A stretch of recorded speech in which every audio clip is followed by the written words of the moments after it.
menerangkan sesuatu bukan pada tempatnya, tapi ada hubungannya. Begitu. Kenapa dikata bukan pada tempatnya? Real kajian kita tentang sholat istisqa. Dalam praktek sholat istisqa disuruh puasa. Puasa 4 hari dengan hari H, jadi 3 hari sebelum hari H. Kemarinnya itu diterangkan orang yang berpuasa itu doanya mustajab.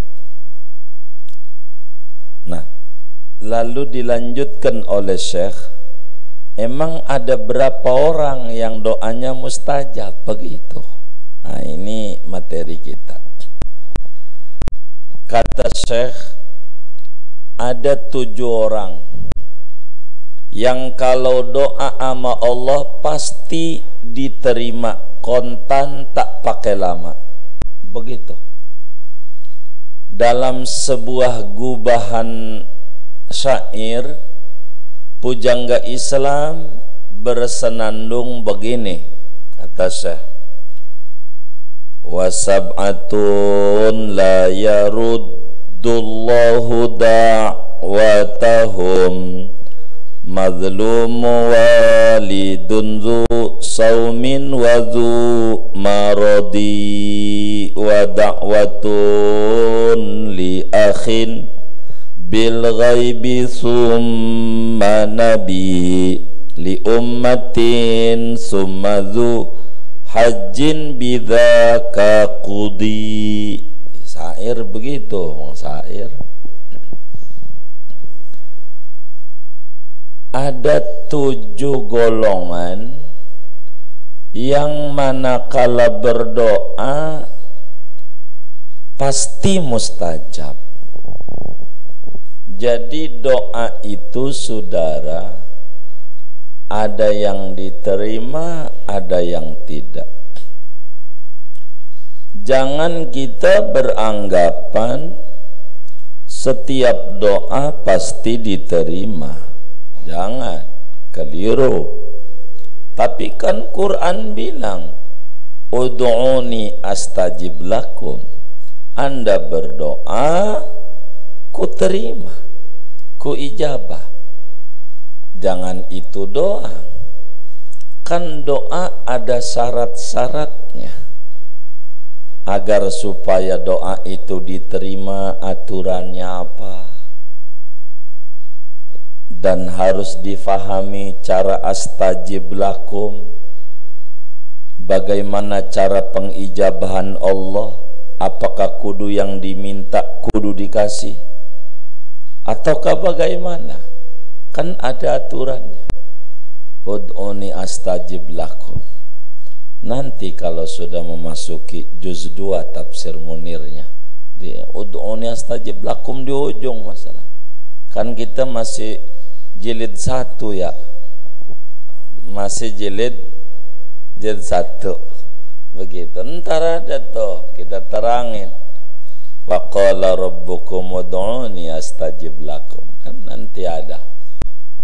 Kalau udah kajian ke situ. Ala kulli hal, doa itu ada orang-orang yang kalau minta sama Allah kontan dikasih, diijabah.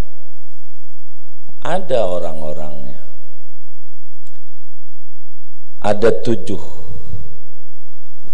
orang yang kalau doa pasti langsung dikasih sama Allah. Kenapa? Ada beberapa keadaan-keadaan yang memang didemenin nama Allah Subhanahu wa ta'ala, sehingga di keadaan itu membuat Allah senang. Ketika Allah itu senang, maka yang diminta Allah akan beri. Begitu.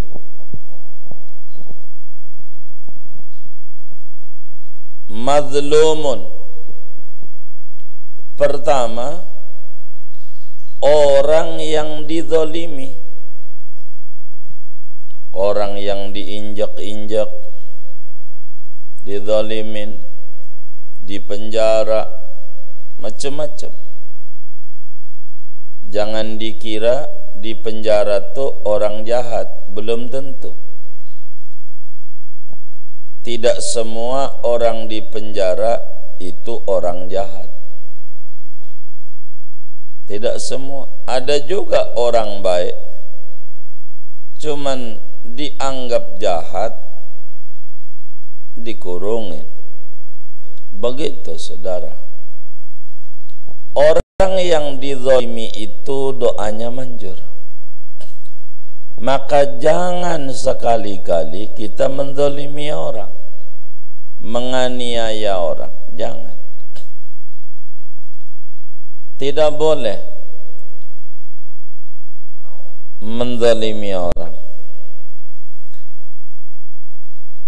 Dalam hadis yang diriwayatkan oleh Imamul Bukhari di dalam kitab Sahihul Bukhari, Sayyidina Mu'adz bin Jabal radhiyallahu anhu berkata, Sayyiduna Muhammad sallallahu alaihi wasallam bersabda, kata Sayyidina Mu'adz bin Jabal, dinasihati beliau oleh baginda Rasul. Kata Nabi, ya Mu'adz, ittaqi da'watal mazlum, ittaqi da'watal mazlum, fa innaha laisa bainaha wa bainallahi hijab. Hai Mu'adz, maknanya hai umatku, takutlah kamu pada doa orang teraniaya. Takutlah kamu pada doanya orang yang terzalimi,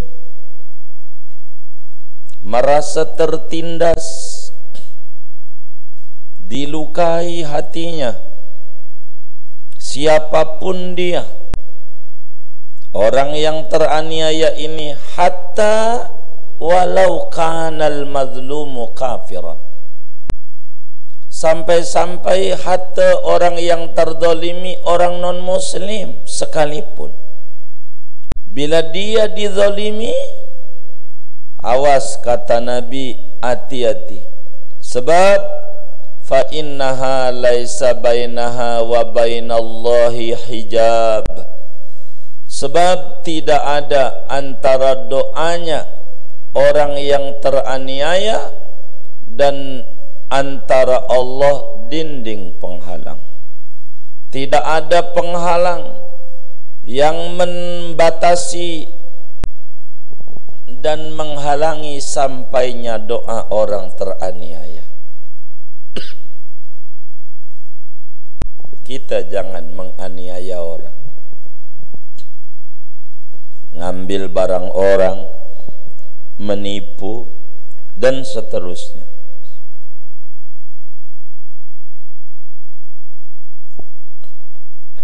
Kalau orang menipu, menganiaya orang lain, gebukin orang atau apa saja, namanya zalim, nyolong gitu.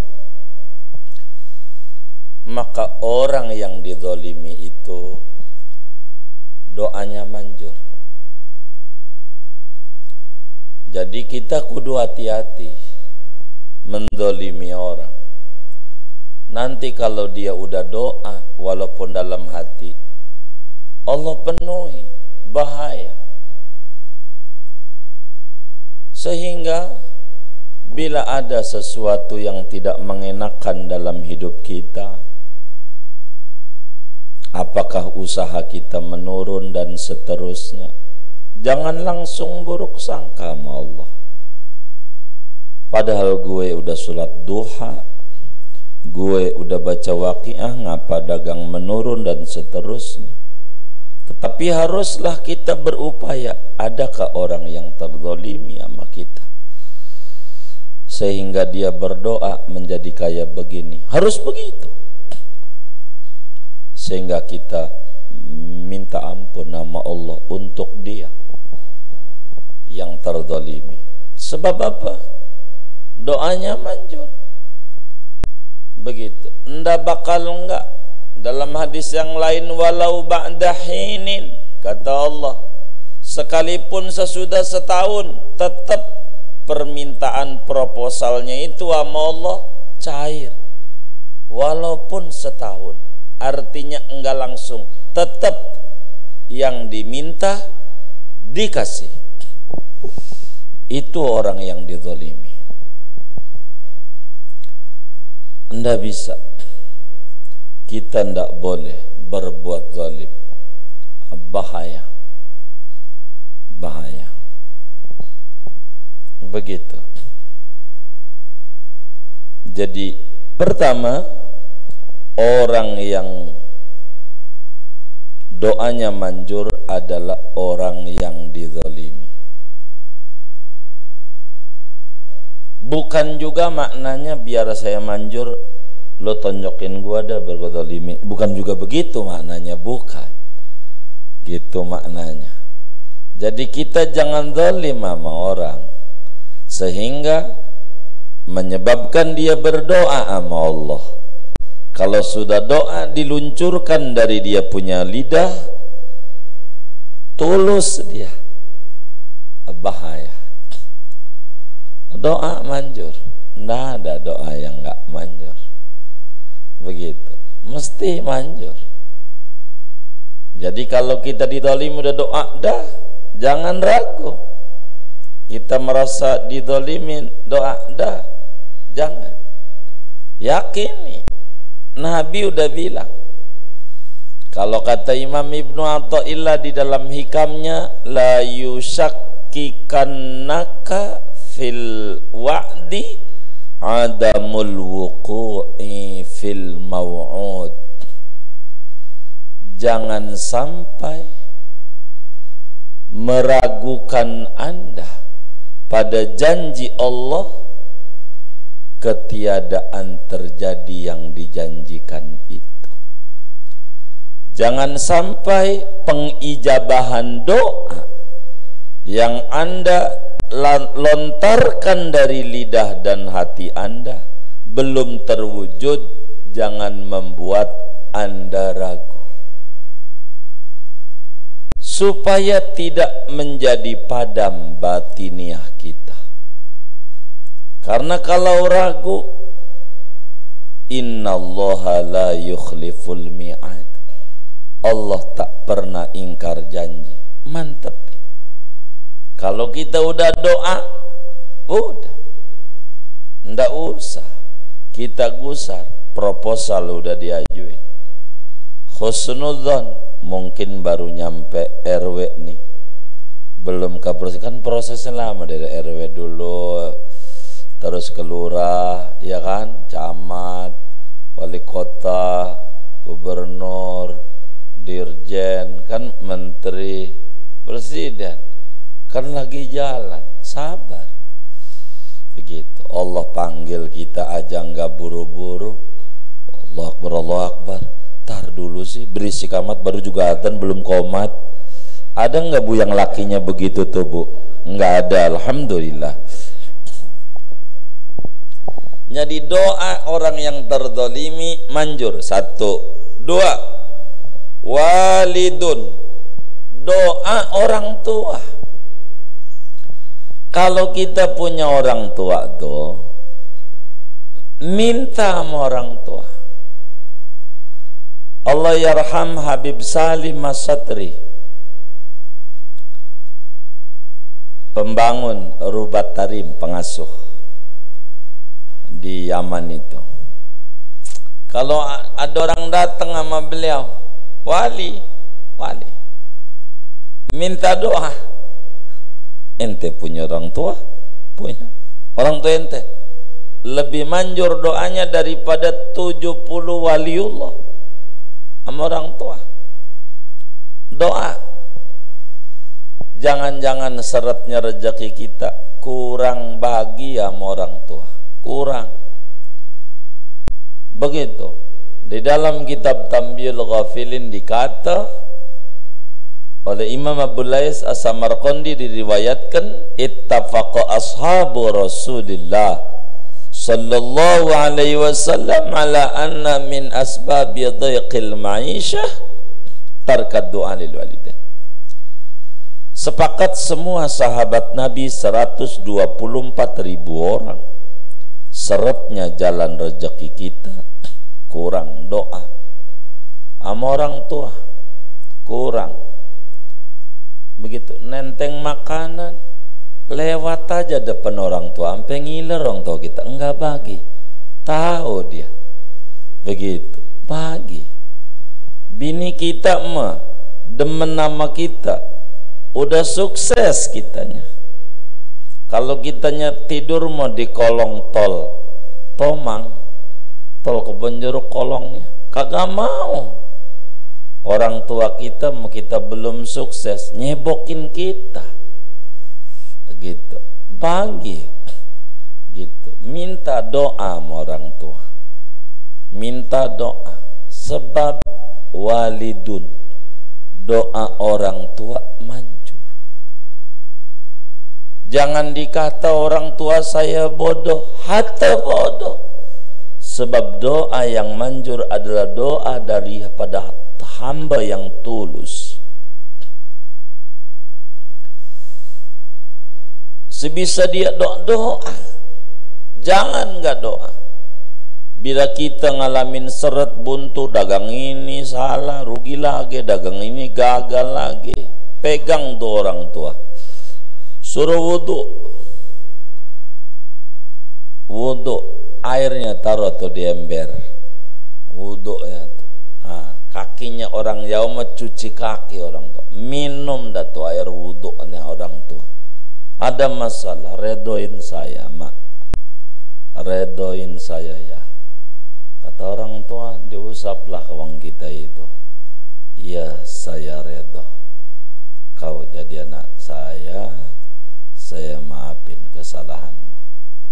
Yakin 1000%, bangkit lagi kita. Yakin, beneran. Doa orang tua tuh manjur. Jangan nganggap rendah. Ya mak gue baca juga kagak bisa. Jangan. Manjur doa orang tua. Dalam hadis yang diriwayatkan oleh Imam Ahmad di dalam kitab musnadnya, Rasulullah sallallahu alaihi wa alihi wa sahbihi wasallam bersabda, salasu da'awatin mustajabatun, salasu da'awatin mustajabatun la syakka fihinna. Salasu da'awatin, ada 3 doa kata Rasulullah yang pasti manjur. La syakka fihi, yakin 1000%, tidak ragu lagi.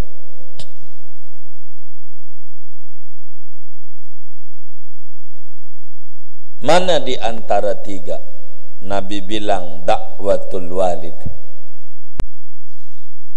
doanya orang tua. Manjur doanya orang tua. Jadi jangan sembarangan. Doa ibu bertuah, doa orang tua tuh berkeramat. Maka kita kudu doa. Ya udah kadongan mak gua udah mati, ke kuburan ziarah aja,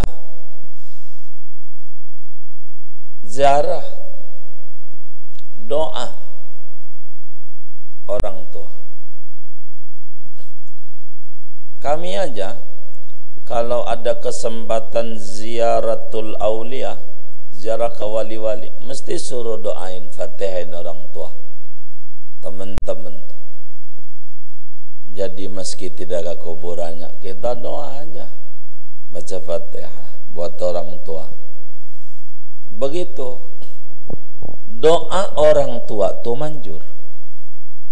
Jadi kita minta sama orang tua kita, Ma, doain gue. Apaan? Mau dagang. Dagang apa?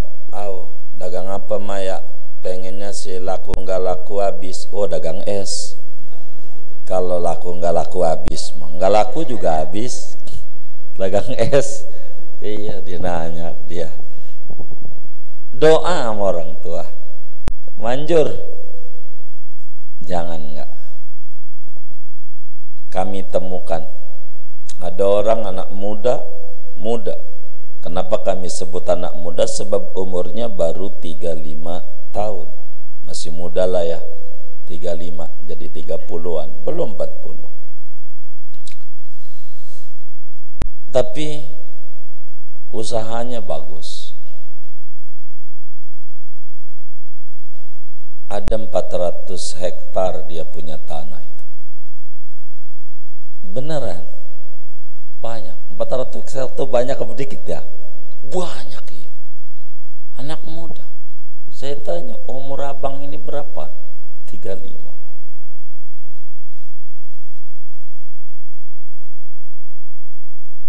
Dicek, iya doa orang tua.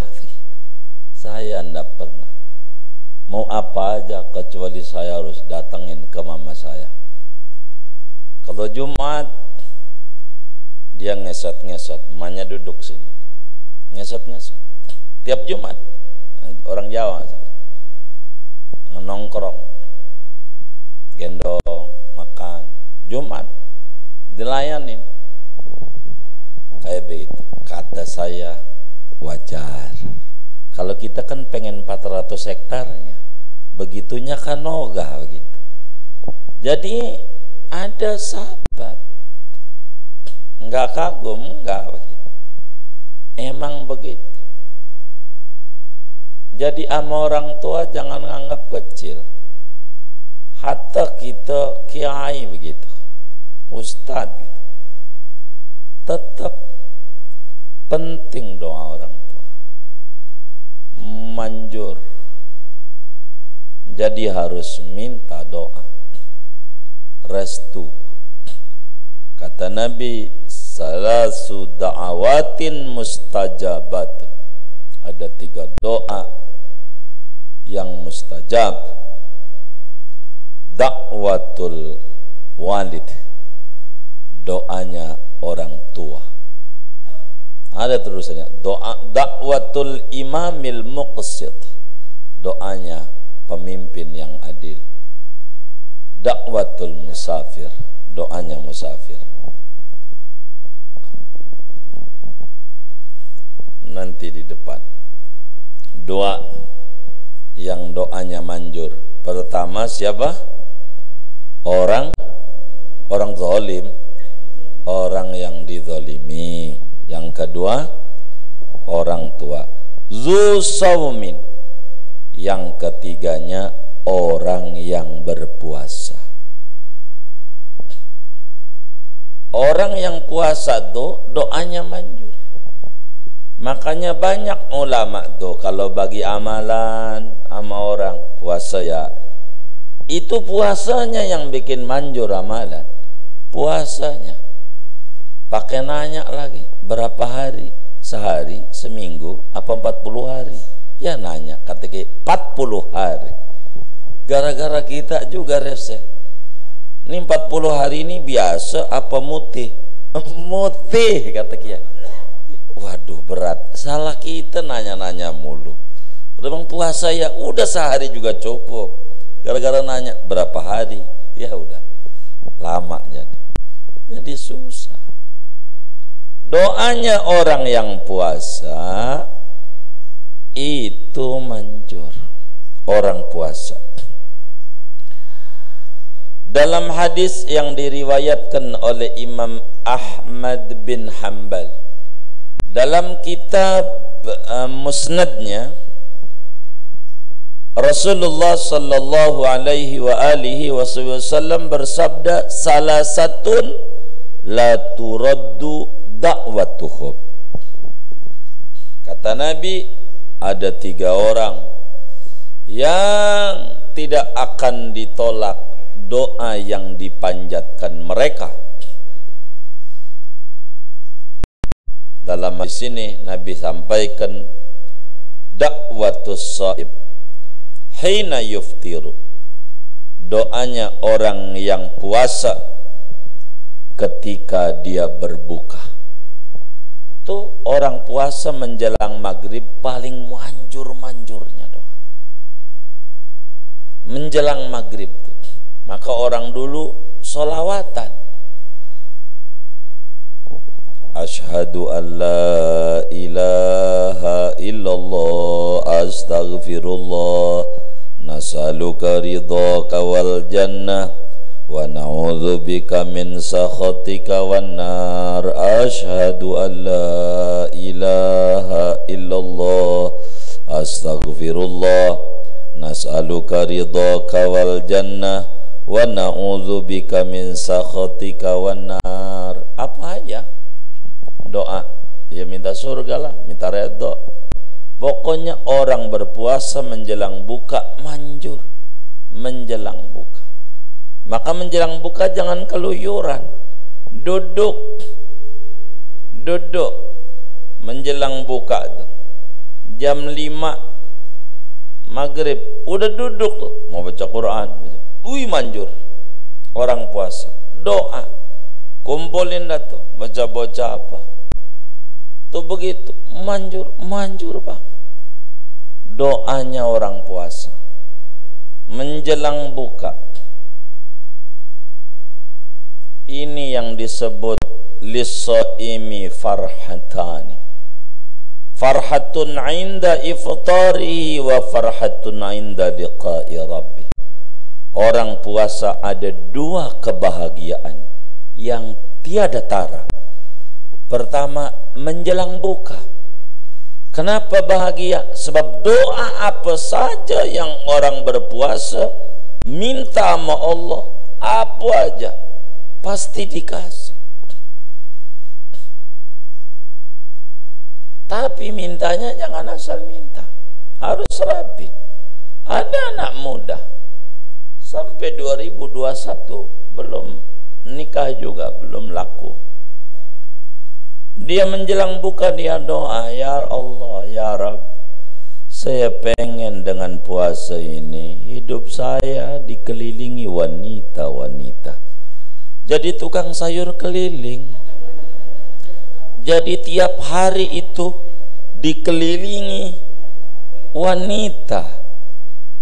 Iya, nenek-nenek juga wanita juga. Jadi doanya yang benar, minta yang benar.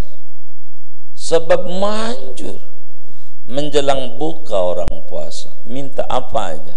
Tak usah bahasa Arab, bahasa Indonesia saja. Ya Allah, anak saya ya Allah ada di pondok, biar gampang dia belajarnya, biar mudah dia dapat ilmunya ya Allah. Menjelang buka doa manjur.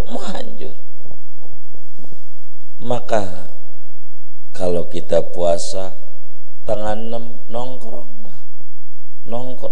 doa di sejadah. Itu mau doanya depan kolak, ya ini mau nggak khusyuk. Kapan ini maghrib? Ya Allah masih lama lagi ya, 20 menit lagi. Wirid, ya Allah masih 15 menit lagi. Ya Allah, ini lama, jangan ditaruh di depan. Jadi meja makan sono, kita doa sini. Jadi biar mata ini nggak lirik-lirik itu. Ntar ayam diambil bocah lagi ini si bocah. Jadi macam-macam doanya itu. Jadi biar khusyuk, jangan. Makanan biar di sono, habis selesai doa pindah ke tempat makan. Begitu. Kayak begitu. Tapi masalahnya rumahnya RSSS, ya udah ntar aja dituruninnya menjelang maghrib dah. Tapi menjelang maghrib itu manjur banget doa, beneran manjur banget doa. menjelang maghrib doa, jangan nggak doa. Bahkan Syekh Nawawi Al-Bantani tulis dalam kitab Maraqil Ubudiyah, siapa orang yang pengen rezekinya banyak kayak air hujan, kata Syekh Nawawi, menjelang maghrib 10 menit dia baca surat wasyamsi waduhaha, surat wal laili idza yaghsha wan nahari idza tajalla, tuh surat apa itu? Al-lail, surat wadduha, al-falaq, an-nas, menjelang maghrib. Menjelang maghrib, ya kurang 10 menit maghrib, baca itu, wis rezekinya banyak, saking manjurnya. Apalagi bila diiringi puasa, begitu. Intinya orang yang puasa doanya manjur. Udah berapa tuh? 1, 2, 3, 4. Wadhu maradi, orang yang sakit. Orang yang sakit itu doanya manjur, saudara. Orang yang sakit. Jadi kalau kita besok orang sakit, jangan dia doang minta doa sama kita, kita juga minta doa dari dia. Sayyidina Anas bin Malik radhiyallahu an, sahabat Rasulullah sallallahu alaihi wasallam, 10 tahun ikut Rasulullah ke mana aja. Dia menjadi khadimnya Rasulullah sallallahu alaihi wasallam. 2000 lebih hadisnya beliau hafal dari Nabi. Kata Anas bin Malik radhiyallahu an, qala Rasulullah sallallahu alaihi wasallam, Nabi pernah bersabda, udul mardo, kata Nabi, udul mardo, ayo pada membesuk orang-orang yang sakit. Orang sakit itu besuk. Ini mah jangan dibesuk, jangan.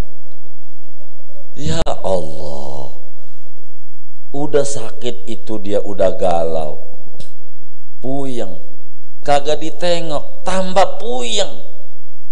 Ditengok tuh jadi sugesti, saudara.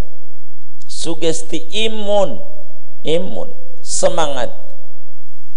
Ini mau kagak sakit, nggak boleh ditengok sendirian. Ya Allah, susah. Naruh makanan, baru dianterin di pagar. Iya, ini makanan udah taruh pagar aja, jangan. Terus ngambilnya ntar pakai galak, kayak orang mancing di Teluk Naga aja. Ya Allah, pakai galak. Astagfirullah. Dikata waras, rada-rada. Dikata rada-rada waras. Ada nggak yang kayak begitu? Nggak ada, alhamdulillah. Ini orang sakit, kata Nabi, udu al-mardo, udul mardo, tengoklah orang sakit. Wa muruhum falyad'u lakum, kata Nabi, suruh orang yang sakit, falyad'u lakum, hendaklah dia doain buat Anda. Suruh orang sakit juga bantu doa, dia doa kita, ya Allah po, moga engkau sehat bang, moga engkau sehat. Dia kita juga suruh doa, bang doain saya ya, saya ini lagi belajar dagang sekarang ini, begitu. Minta doa sama dia. Sebab kata Nabi, fa inna da'watal maridi mustajabatun, maka sesungguhnya doanya orang yang sakit itu manjur. Jadi di samping kita membesuk dia, mendoakan dia, kalau besuk orang sakit, as'alullahal azim rabbal arsyil azim an yashfiyak, 7 kali kata Nabi, suruhlah kita baca as'alullahal azim rabbal arsyil azim an yashfiyak. Tapi dia suruh doa, bang doain ya, saya ini ada urusan, moga Allah mudahkan. Iya, amin. moga Allah lancar. Itu penting. Penting. Maka kalau kita sengsara bingung, tengokin orang sakit. Mau tuh kenal kita ataukah tidak? Akrab kita atau kenalan saja. Waktunya ada, tengokin orang sakit. Jadi sugesti. Obat. Itu begitu. Ditengok tuh. Yang tadinya begini-begini nih. Ditengok sama temennya. Sakit apa? Lo jagoan kayak begini. Begitu. Ngobrol aja dia. Ingat enggak dulu waktu kita masih mirip-mirip balak 6 double it, lo mau ingetin yang kayak begitu aja. Jadi seger yang tadinya tuh hilang. Gitu diajak kayak begitu. Orang yang sakit doanya manjur. Maka kita minta doa 1, 2, 3, baru 4. Kelima, wa da'watu akhin bil ghaibi. Doa mendoakan orang lain tanpa sepengetahuan dia.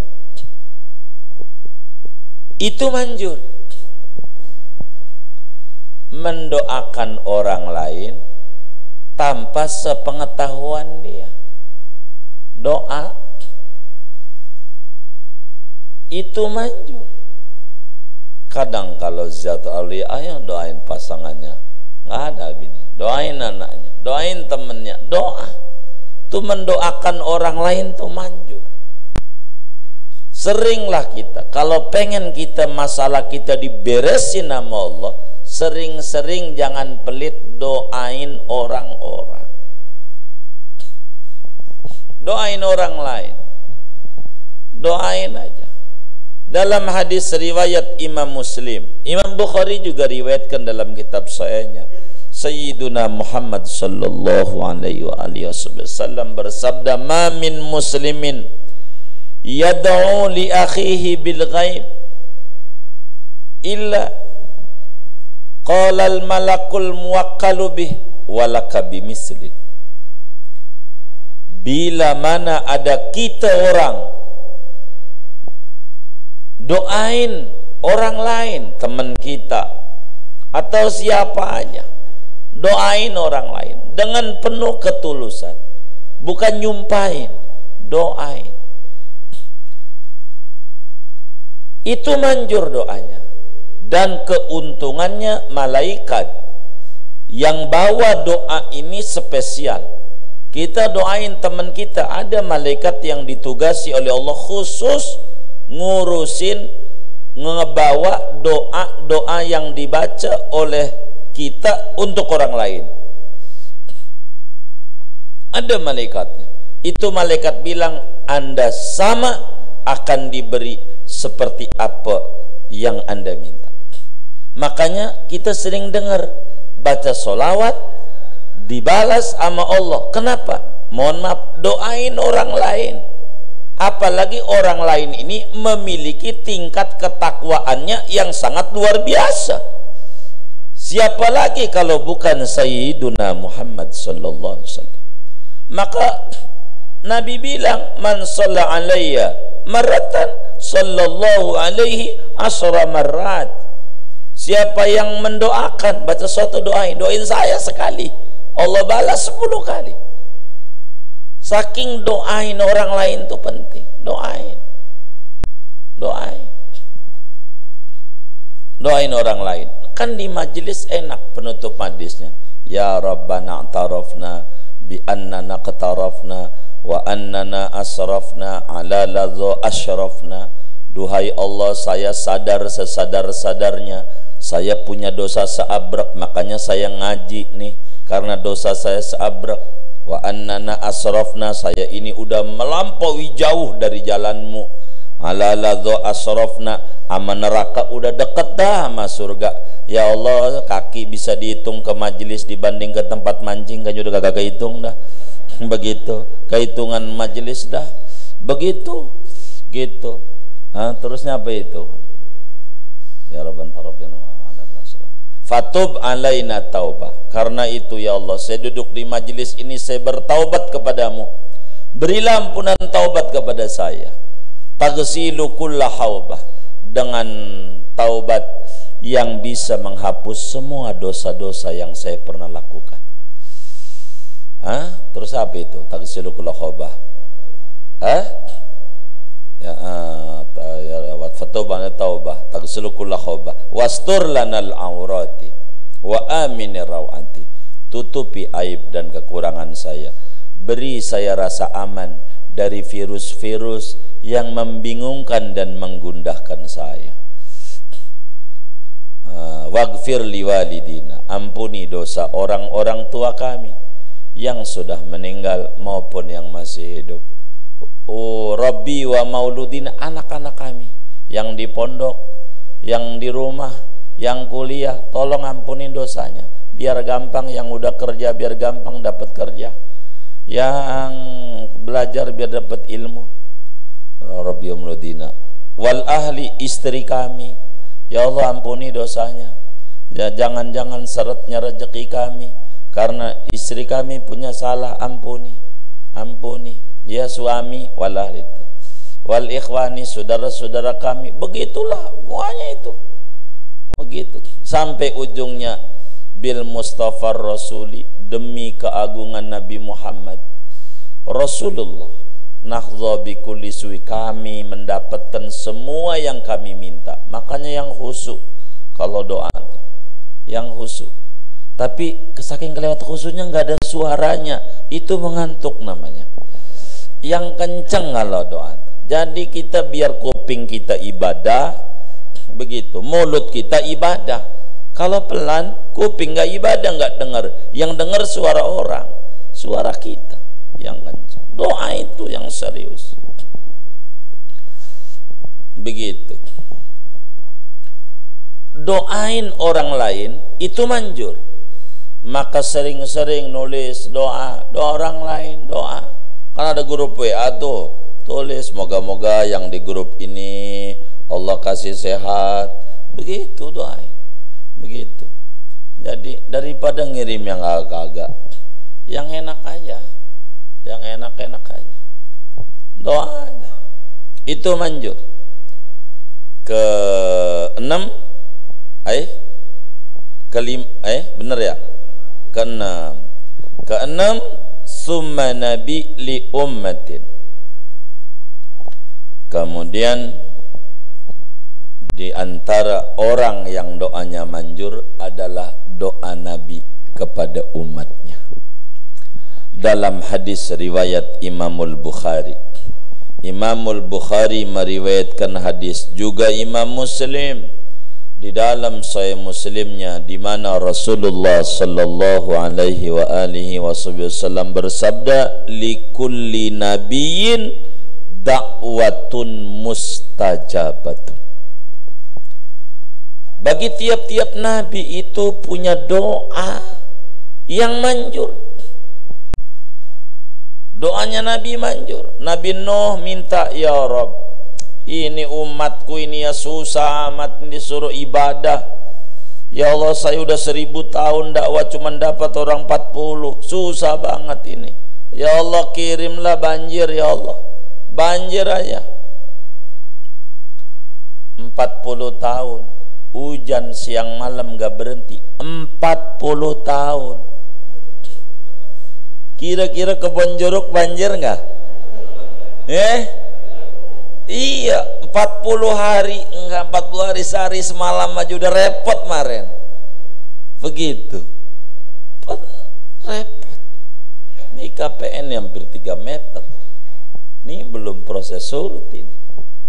Samping itu yang turun itu. Gitu. Ini repot. Begitu, repot. Ini repot. Nabi Nuh doa. Semua nabi kalau udah doa mau umat manjur, manjur. Kata Nabi kita, wa uridu an akhtabi'a da'wati syafa'atan li umati yaumal qiyamah. Meski doa Nabi manjur, tapi doa saya enggak mau saya pakai. Nanti aja di akhirat, kasihan umatku yang bakalan kecebur ke neraka. Makanya Nabi jawab, Nabi bilang, syafaati li ahlil kabair min ummati. Syafaatku untuk orang yang di dunianya berlumuran dosa daripada umatku. Tar saya mau pakai di akhirat aja, enggak di dunia. Di dunia Nabi ndak, akhirat aja. Begitu. Jadi semua Nabi doanya manjur. Terakhir ketujuh, summadhu hajjin. Yang ketujuh yang doanya manjur adalah orang-orang yang haji. Orang yang haji, orang yang umroh manjur.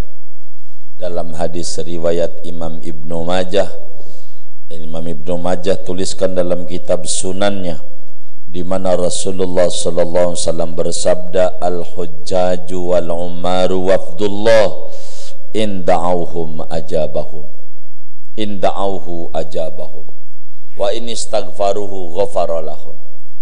Orang yang haji, orang yang umrah adalah tamu kehormatan Allah. Kalau mereka minta apa saja, Allah ijabah. Maka orang yang haji itu doanya manjur. Doanya manjur. Kadang baru pulang haji, orang datang suruh doa, ayo Pak Haji doa. Tapi kenapa enggak manjur? Ada yang salah. Sebelum nyuruh doa, dia nanya dulu, ya Allah, Pak Haji sehat-sehat, ya Allah. Bagaimana? Alhamdulillah. Teman kita si Anu di sononya gimana? Aduh, si Anu iya tidur mulu di sononya. Ya Allah, payah banget. Ya gimana mau manjur, ujung suruh doa. Dia habis nyela-nyela orang, baru pulang haji. Dong orang, ya kagak manjur. Jangan, kita juga ulahnya. Jangan, pokoknya. Saya nggak mau dah cerita-cerita itu, saya cerita ente aja dah. Jangan nyeritain si Anu, nggak mau saya mah. Begitu kita. Itu mau kita duluan. Si Anu bagaimana? Pasti di sononya begini. Lu tahu aja, ya gue tahu lah. Ya, akhirnya gini ya, jangan dongeng-dongeng ya. Itu udah dongeng ente. Ah, yang kagak, udah. Begitu. Yang rapet. Gitu, udah pulang tutup kasus di Mekah. Apa palanya diinjak? Apa ada nyedutin? Udah diam aja. Begitu juga orang lain. Jangan didongengin, jangan.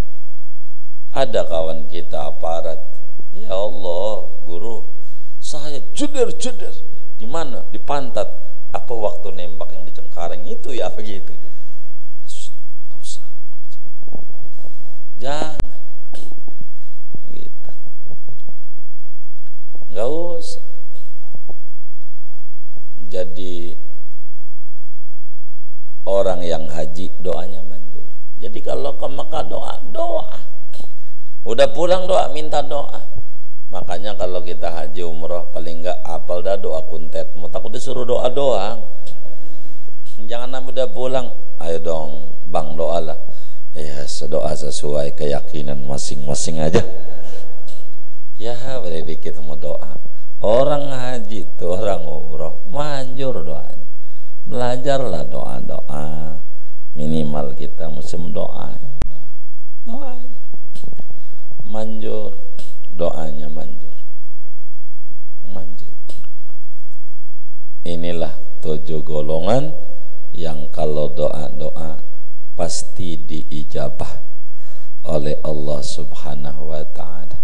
Moga-moga kita dimudahkan oleh Allah sehingga setiap kita doa Allah ijabah doa-doa kita.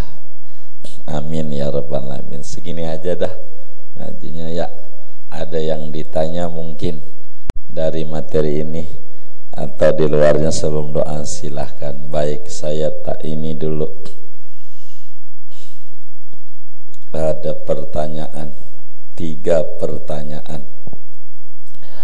Pertama, bagaimana solusinya jika kita tidak punya kuasa untuk melunasi hutang uang, hutang janji, dan mengembalikan hak orang agar doa kita dikabul Allah?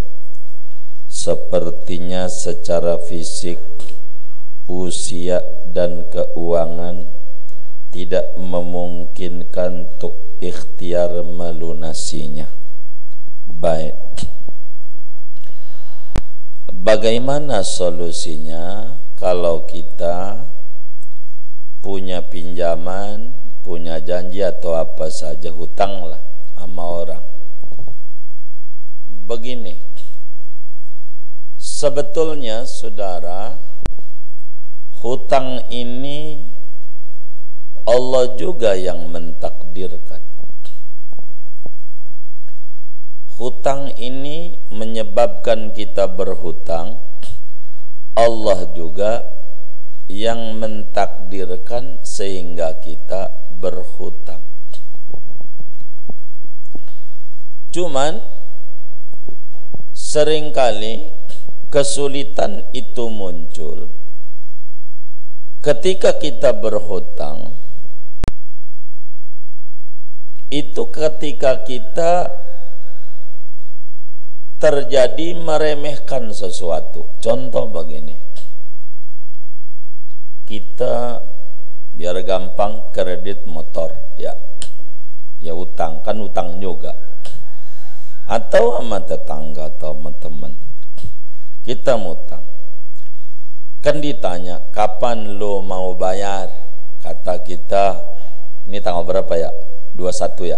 22 Februari, besok dah. Waktu 1 Januari kita minjem. 1 Januari kita minjem. Bang, tolongin gue. Ya, berapa? Biar gampang. 100.000, begitulah. Kapan lo bayar?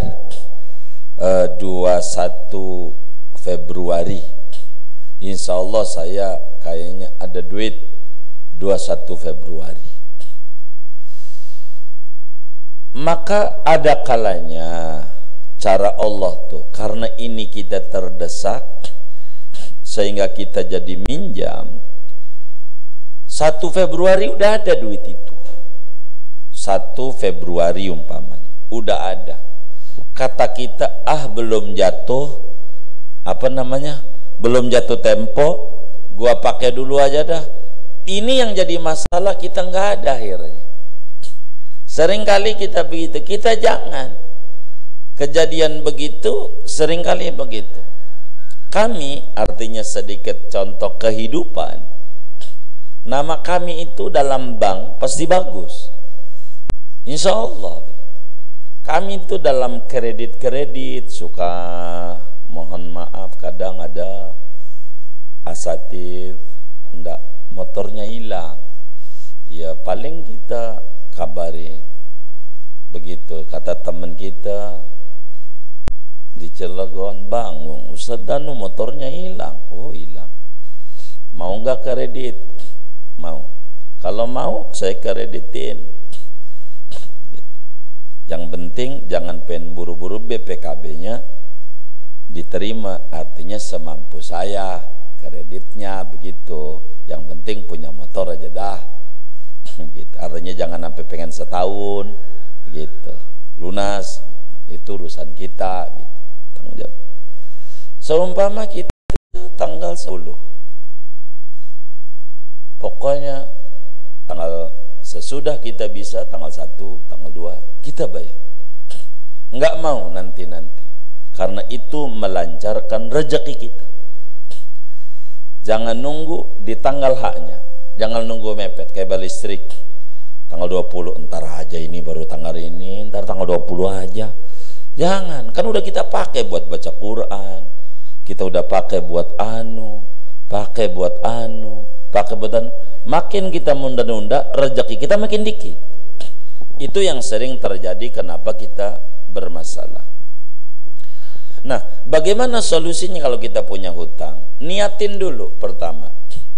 Niatin dulu di hati yang kuat, kita janji sama Allah, ya Allah tolong jangan wafatkan kami sampai hutang kami lunas. Itu begitu. Hutang kami lunas. Itu selalu begitu. Hutang kami lunas. Yang kedua, jangan terlalu banyak bohong. Karena hutang ini lebih gampang untuk bohong. Begitu. Tarsok. Ini jadi repot. Maka kalau kita di bank macet, ngadu dia ke bank, Pak, ini saya usahanya lagi menurun, saya mau tutup aja ini. Begitu. Nanti disebut bunga tidak berjalan. Dalam dunia bank tuh nanti ada itu, kalau ada orang kasus begitu. Karena banyak kasus-kasus yang ngadu sama kami, kasus begitu. Jadi bagaimana? Maka kita niat bayar. Kalau ada cicil, biar 1.000 2.000. Kalau enggak mau dia, kita taruh di rumah sebagai angsuran. Sebelum kita cicil sama dia, pelan-pelan. Terus kita minta sama Allah solusi. Minta sama Allah, jangan tidak minta. Begitu sama Allah, jangan tidak minta. Begitu. Pelan-pelan. Kebanyakan kita lebih senang pada gaya hidup. Ini yang menyebabkan. Bagaimana solusi ini? Dirubah gaya hidup kita.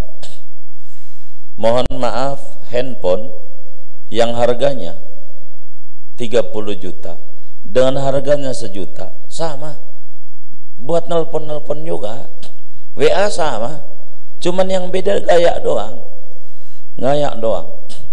Jam yang harganya 50 juta dengan harganya jam yang 1 juta sama. Cuma buat ngukur waktu doang. Sepeda ada, mohon maaf, salah satu teman kita jamaah majelis beneran beli sepeda belum lama ini 1,5 M. Barangkali saudara kan baru dengar, kita sudah lihat juga, sepedanya begitu-begitu juga ya. Begitu. Beneran 1,5 M. Bukan canda. Ada yang sepedanya 100 juta, ada yang sepedanya 80 juta. Pandemi ini nih, padahal ngeluh dia, wih payah usaha, payah tapi sepedanya yang 30 juta. Ada nggak yang kayak begitu? Nggak ada, alhamdulillah. Itu sepeda yang 30 juta sama sepeda yang 1 juta sama. Ketika digoes keluar keringat juga. Bener nggak? Jadi yang bikin susah kita gaya hidup kita. Begitu gaya hidup kita. Kami aja sedikit bercerita sebagai perbandingan. Kalaulah tidak karena ngajar itu daerah Sudirman Tamrin, saya tidak mau, mohon maaf, ada kendaraan lagi. Buat apa? Tapi karena kebutuhan. Kalau enggak ditangkap mulu. Kan kita ngisi di Sampurna Strategik, harus ada di XL, harus ada di Rasuna Said. Begitu. Saya harus ada di Menara Batavia, kajian dohor. Kalau wilayah mari, aman dah. Tapi kalau sono suruh ganjil genap, repot saya harus ada di Cililitan, harus macet, ganjil genap. Kalau enggak repot, kebutuhan. Jadi kalau enggak kebutuhan bahaya. Begitu. Jadi kita jangan gaya hidup, tapi kebutuhan hidup. Kalau seukur kebutuhan cukup, maka seringkali orang disindir orang. jangan banyak gaya dah. Begitu. Maka kita insya Allah bila ini kita jalanin karena betul-betul kebutuhan, kita taubat kepada Allah, salatlah kita malam, minta sama Allah.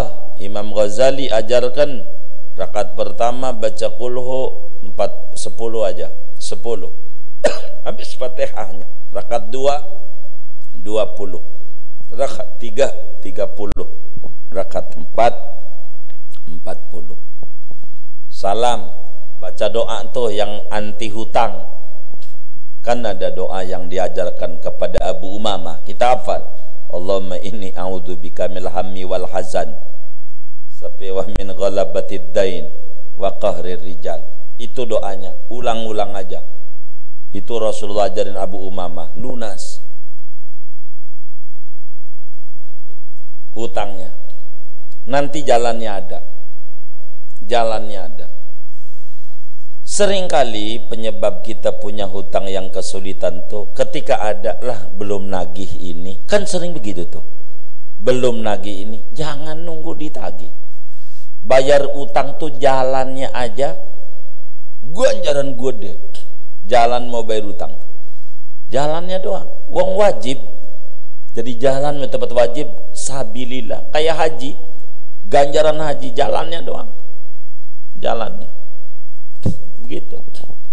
Maka karena itu, kalau sudah serahin begitu sama Allah, sudah nanti di akhirat kalaulah kita tidak mampu juga,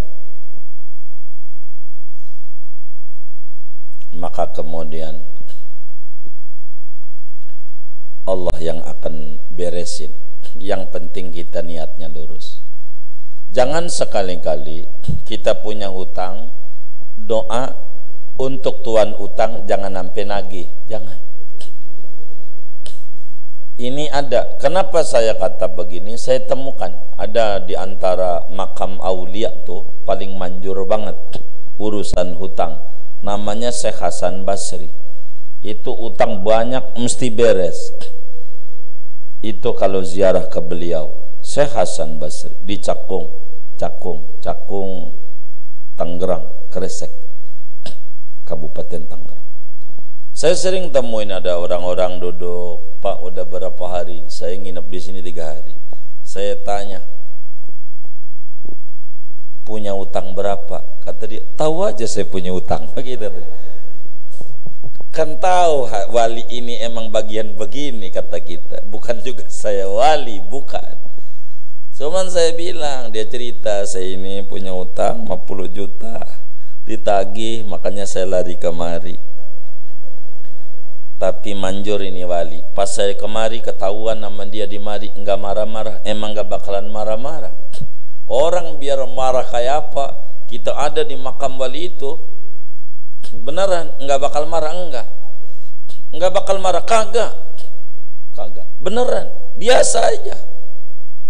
Saya benerin temen-temen tuh kalau kami ada kesempatan ziarah. Ini kisah-kisah nyata, pengalaman hidup. Abang jangan doanya menghindar dari tuan utang. Ini cuman tenang sebentar. Minta sama Allah dengan tawasul sama wali ini supaya lunas.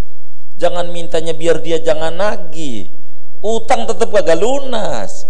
Karena mintanya biar dia jangan nagih. Mintanya biar bisa ngelunasi, ya Rabb. Ini engkau juga yang mentakdirkan saya berhutang. Beri saya kemampuan untuk melunasi. Beri kami jalan yang serius. Yang serius. Itu begitu. Ini begitu. Kurang lebih demikian. Yang kedua, berapa menitkah waktu tunggu setelah azan jelang iqamat saat kita sholat berjamaah di musuh masjid? Baiknya diisi dengan amalan apakah waktu tunggu tersebut? Jadi waktu tunggu itu dilihat. Kalau subuh memang panjang. Kalau bisa kalau subuh setengah jam antara adzan dan qomat. Kalau subuh setengah jam jedaknya. Kalau subuh. Kalau maghrib Jangan panjang kalau maghrib.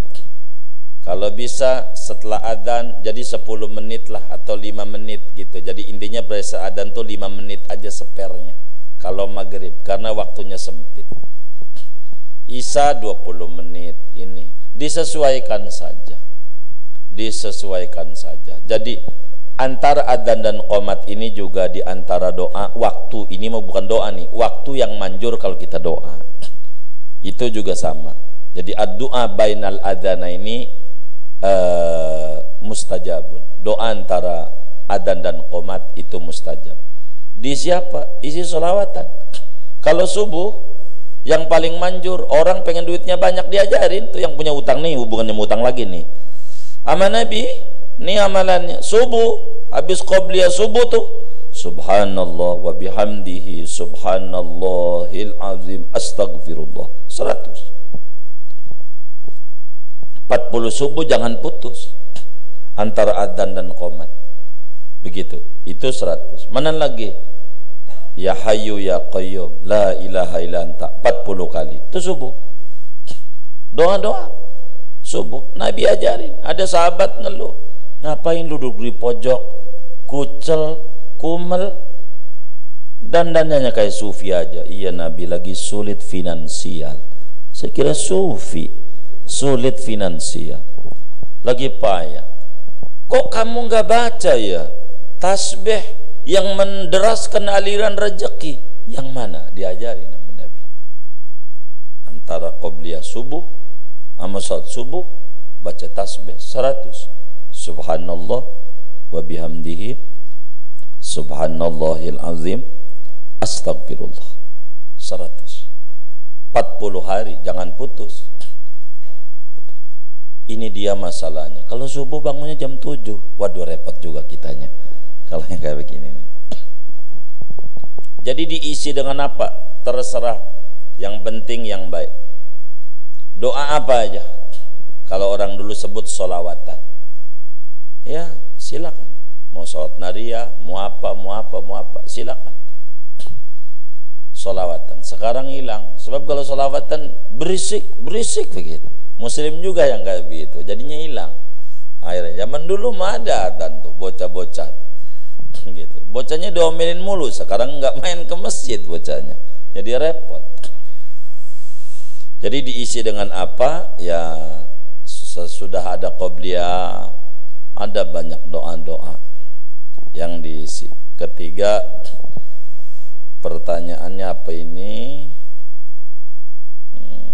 Mudanya saya banyak berbuat dosa, sampai tua juga masih doyan sih gitu. Mudanya saya banyak berbuat dosa dan meninggalkan sholat. Saya tersadar saat usia senja, saat fisik sudah renta. Amalan apa yang dapat menutupi kesalahan saya sebelumnya sambil menunggu ajal menyemput? Ini cakep, panjang jawabannya ya. Gini aja, kalau berbicara meninggalkan sholat, ini mau udah harga mati, kodoin aja. Qobliyah ba'diyah tuh, makanya yang paling mudah begini aja, habis dohor kodo dohor. Kalau sholat nih kesalahannya, habis asar kodo asar, maghrib kodo maghrib, isya kodo isya, subuh to subuh, itu aja. Diisi dengan itu. Kalau kesalahannya sholat, caranya begitu. Kami ajarkan sama teman-teman awal kali kami di Jakarta di tahun 98 akhir lah, 99 awal. Allah yarham, namanya Pak Suroso, kami sebut aja. Jadi banda asar tuh, banda asar Pak Suroso ini sholat. Orang yang ikut sama mualim, tukang nuntun mualim, ikut mobil. Saya tanya sama Pak Suroso, jadi kan kita juga nggak boleh nyalain orang. Jadi habis asar nih, dia sholat. Jadi saya deketin beliau, "Beh," kata saya, "ini orang daerah Jiung, Kemayoran. Biasanya naik Vespa, taruh di Asiro, baru naik mobil." Saya gandeng, saya tanya, "Beh, tadi minta izin sholat apa ya banda asar ya?" Dia jawab, "Ustadz begini, maklumlah, saya kan mudanya seperti yang di pertanyaan nih, sebaiknya sama nih. mudanya saya acak-acakan. Saya ketemulah sama kiai hebat ini, namanya Kiai Syafi'i Adzami ini. Saya diajarin. Jadi nih sampai nih hari, kala itu 99 awal, saya sudah 15 tahun. Sudah lunas sholat. Jadi 15 tahun yang lalu saya bayar dohor kodo dohor, asar kodo asar, maghrib kodo maghrib, isya kodo isya, subuh kodo subuh. Jadilah sampai wafat itu beliau sudahlah hampir 25 tahun lunas yang dulu-dulu sebelum itu tuh. Sampai akhirnya beliau wafat gitu. Udah lunas. Kayak begitu. Muallim Syafi'i Adzami itu luar biasa. Dulu saya kira nih berbicara qada salat, ini ijtihad hadratus Syekh Muallim Syafi'i Adzami. Habis dohor qada dohor, asar qada asar, maghrib qada maghrib. Saya pikir ijtihad beliau. Kenapa saya pikir ijtihad beliau? Saya belum ketemu ini dalilnya. Karena Fathul Muin itu kudu benar-benar habis waktu kita untuk mengqadha. Hatta sholat tarawih aja kagak boleh. Fathul Muin bunyinya begitu. Tapi guru kita ini longgar kira-kira. Namun sesudah beliau wafat, mau nanya nggak berani sama guru. Begitu. Tapi kita cari. Ketemulah ternyata Al-Imam Al-Qutub Al-Habib Abdullah bin Alwi Al-Haddad pun sama. Beliau pun nyuruh yang ringan, jangan berat. Jadi enak habis dohor qada dohor, atau dibalik sebelum dohor qada, terserah posisinya. Seenaknya kita aja. Habis dohor qada dohor, asar qada asar, maghrib qada maghrib, isya qada isya, subuh qada subuh. Tapi awali dulu, ya Allah saya janji akan saya bayar utang-utang saya mengkau. Saya janji. Mohon jangan wafatkan dulu sebelum saya lunas. Itu muallim hebat ajarannya. Jadi ketika nanti di akhirat, loh ini masih merah, ini madun, kalau namanya madun, masih merah, masih bolong. Kan saya bilang, saya mau bayar tuh utang-utang saya sebelum saya wafat. Ngapa kau wafatin dulu belum lunas? Jadi ada, bayar aja begitu. Bayar. Kalau urusannya sholat. Namun kalau yang ditanya, amalan apa yang bisa menutupi kesalahan masa lalu? Ini banyak di masa senja ini yang dikerjain. Kalau kemudian kita aman apa, la ilaha illallah bagus, bacalah la ilaha illallah dengan dicatat sehari berapa, kuat 1000 girang saya la ilaha illallah, tapi dapetin 70.000. Enggak mesti sehari, namanya bikin ataqah. Begitu, bikin, baca la ilaha illallah, baca aja la ilaha illallah, la ilaha illallah. Kalau bisa duduknya tasyahud akhir. Jadi karena kelas rendah itu nggak boleh sila dalam baca la ilaha illallah. Kayak kita sholat kan, duduknya tawarruk, asyhadu alla ilaha illallah. Karena ini kelas makom yang paling rendah dalam dunia tarekat. Baca la ilaha illallah, mau 100 nggak apa-apa sehari, tapi dicatat sampai dapat 70.000. Kalau udah dapat 70.000, bilang saya, ntar saya kasih tutup doanya. Ini namanya amalan menutup kekurangan kita di masa lalu. Kalau kita masih muda, saya muda, iya lebih bagus. Begitu. Kalau ini sudah, yang keduanya naik, baca kulhu. Kulhu, tapi dapetin 100.000 kali. Enggak mesti sehari. Kalau pakai rombongan enggak apa-apa. Biasanya kalau rombongan itu majelis kulhu, majlis ataqah 500 semalam biasanya. Kalau di daerah, kalau kita seminggu barangkali. Seminggu sekali ketemunya 500 biar dapat 100.000 kali. 100.000 kali. Begitu. Kalau la ilaha illallahnya sudah. Kalau sudah dapat kulhu 100.000 kali kita duduk. Kalau ini sila nggak apa-apa, sila duduk. Nanti kami kasih doanya. penutupnya untuk mengisi hari-hari senja, hari-hari senja. Bila ini sudah, maka solawat. Upayakan yang pendek saja. Upayakan dalam sehari dapat 3001 sehari. Yang pendek. Kalau pendek itu hanya butuh setengah jam. 3001 itu setengah jam duduk. Beneran? Bagaimana? Bacanya gini aja. Sallallahu ala Muhammad. Segitu aja tuh. Kalau pelan 1 menit 100. Kalau pelan tuh nggak berbunyi mulutnya. Enggak. Kalau bunyi nih Sallallahu ala Muhammad, itu berarti butuh sejam. 3001 itu butuh sejam. Kalau berbunyi, tapi kalau pelan itu 100 itu semenit. Untuk apa 3001? 1000 kita niatkan untuk kesuksesan dunia kita. Biar kata usia kita senja, jangan sampai makanan kita obat, jangan. Obat mulu jangan. Biar sukses.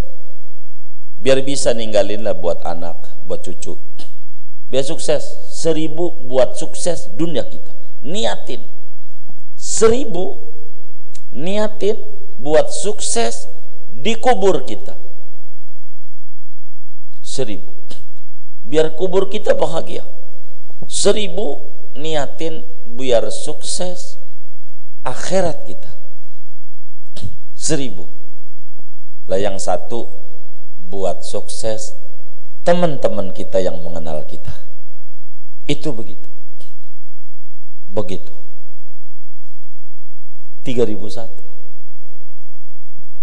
Kalau usia senja nih muda, ya udah. Kalau berat begitu, habis sholat 100, habis sholat 5 waktu 100, kakinya tasawudahir. Kalau ini mau nih Sallallahu ala Muhammad, Sallallahu ala Muhammad, pokoknya bisa salam aja. Assalamualaikum, Assalamualaikum. Jangan baca istighfar dulu, baca sholawat dulu. Tar istighfar wa salam, tar itu belakangan.